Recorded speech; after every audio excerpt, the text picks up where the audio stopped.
ইংরেজিতে এ থেকে জেড পর্যন্ত 26টি লেটার বা বর্ণ রয়েছে। এই 26টি লেটার বা বর্ণকে একত্রে বলা হয় অ্যালফাবেট।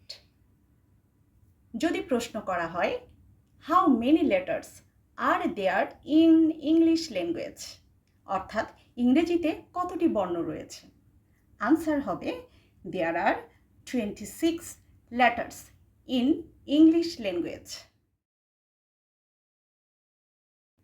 যদি এই প্রশ্নটি করা হয় how many alphabet are there in English language, ইংরেজিতে কতটি বর্ণমালা রয়েছে, আনসার হবে there is 1 alphabet in English language.